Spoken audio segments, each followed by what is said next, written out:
이번 시간에는 제1과목 전기자기학 모의고사 문제풀이를 진행하도록 하겠습니다. 문제 1번부터 같이 보도록 할게요. 비투자율이 1000, 단면적이 10cm 제곱, 자료의 길이가 100cm, 권수가 1000A인 철심 환상 솔레노이드에 10A의 전류를 흘렸을 때 저축되는 자기에너지는 몇 줄이 될 것이냐? 자, 문제 내용은 많은데 문제 핵심은 뭡니까? 코일에 전류를 흘렸을 때 저장 또는 저축되는 자기적 에너지가 얼마가 될 것이냐 이렇게 물어보고 있죠. 자, 기본 문제입니다. 자, 우리가 계속 얘기했던 것처럼 콘덴서에다가 콘덴서 양쪽에 전압을 걸어주게 되면 전기적인 에너지가 저장된다라고 했습니다. 그래서 이때 크기는 2분의 1 CV 자승이 되는 거고, 자, 코일에다가, 자, 지금과 같이 코일에다가 전류를 흘려주게 되면 이 코일에는 자속 파이가 만들어지면서 자기적인 에너지가 저장된다라고 했죠? 그때 크기는 얼마입니까? 2분의 1 Li 자승이 되겠습니다. 그래서 본 문제는 여기에는 자기적 에너지 공식을 이용해 풀이하시면 될 것 같습니다. 자, 우선은 현재 L에 대한 정보가 없기 때문에 이 철심에 대한 재질 특성, 비투자율과 단면적과 자로의 길이를 통해서 L값을 구하시고 난 다음 자기적인 에너지 공식에 대입하시면 되겠습니다. 자, 우선 첫 번째 인덕턴스 L은요, L분의 뮤 Sn 자승이 되겠죠. 물론 여기서 투자율이라는 거는 진공중의 투자율 뮤제로와 비투자율 뮤S로 나눌 수가 있습니다. 자, 그렇다면 각각의 상수를 대입하게 되면 비투자율 얼마가 됩니까? 4파이 곱하기, 자, 진공중의 투자율이죠? 제가 말을 잘못했습니다. 자, 뮤제로 값은 4파이 곱하기 10의 마이너스 7승이 되겠고, 비투자율 뮤S는 1000이 되기 때문에 10의 3승이 됩니다. 자, 그 다음에 철심의 단면적. 자, 단면적은 100cm 제곱이니까 메타 제곱으로 바꿔주게 되면 10 곱하기 10의 마이너스 4승이 되겠고요. 자, 그리고 권선수의 제곱, 권선수는 1000회라고 했기 때문에 10의 3승의 전체 제곱이 되겠습니다. 자, 그리고 L은 자로의 길이가 되겠죠? 이 철심의 전체 길이 100cm니까 1m가 되겠네요. 자, 이렇게요. 자, 그러면 각각 대입해 보게 되면 10의 3승과 10을 곱하면 10의 4승이니까 10의 마이너스 4승과 지워지고요. 그 다음에 여기가 10의 6승이니까요. 이렇게 지워지게 되면 10의 마이너스 1승이 되겠습니다. 자, 따라서 L값은 4파이 곱하기 10의 마이너스 1승 헨리가 되겠고요. 자, 이로부터 저축되는 또는 저장되는 자기 에너지는 2분의 1 Li 자승이 되겠죠? 그렇다면 L값은 4파이 곱하기 10의 마이너스 1승이 되겠고요. 그 다음에 전류값은 얼마가 되겠습니까? 이때 전류값은 10A라고 했기 때문에 10의 제곱이 되겠네요. 이렇게요. 그렇다면은 10의 마이너스 1승과 10의 2승 곱해주게 되면 10이 남겠고, 여기다가 2에다가 10을 나눠주게 되면 5가 되겠고요. 그럼 5, 4, 20에다가 파이를 곱해주면 되겠죠? 그럼 얼마 되겠습니까? 파이는 3.14가 되기 때문에 62.8이 되는 걸 알 수가 있겠습니다. 따라서 정답 1번 되겠고요. 자, 다음으로 문제 2번 보도록 하겠습니다.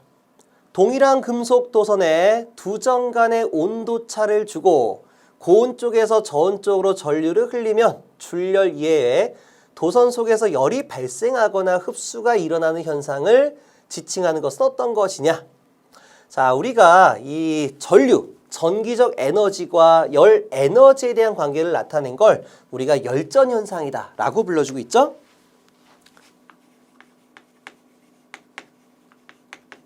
자, 그래서 열전 현상에는 크게 세 가지가 있습니다. 첫 번째 지백 효과, 두 번째 펠티어 효과, 세 번째 톰슨 효과가 있습니다. 자, 여기서 지백 효과는 뭡니까? 자, 지백 효과라는 거는 서로 다른 두 금속, 일반적으로 우리가 구리와 콘스탄탄을 사용한다라고 했었고, 물론 출력 효율을 높이고 싶으면 백금과 백금 료듐을 사용해도 상관이 없습니다. 해서 이 두 부분을 접합시켜 놓은 상태에서 폐회로를 만들고 이곳에 검유계를 설치합니다. 이렇게요.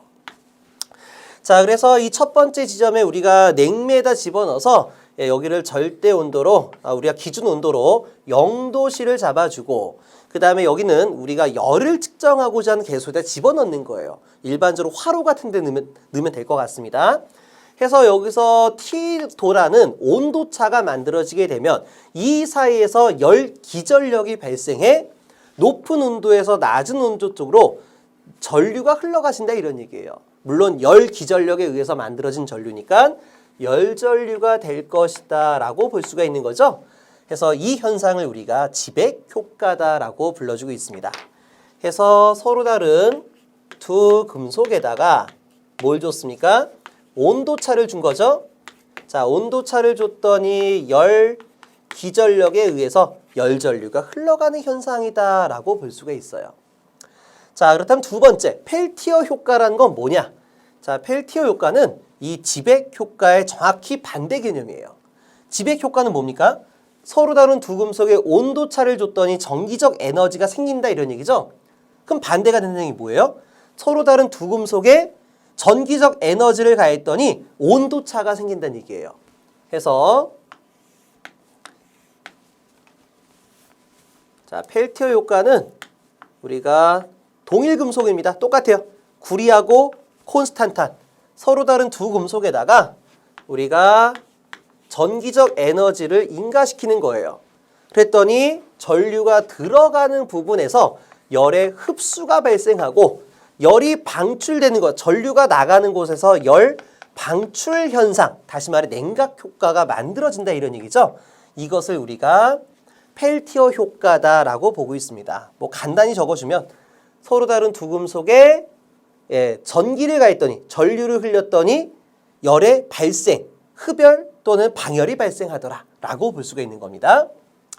자, 그 다음에 마지막 톰슨 효과라는 건요, 이 펠티어 효과를 조금 변형한 거예요. 펠티어 효과는 뭐예요? 서로 다른 두 금속에 전류를 집어넣어서 온도차를 일으킨 거죠.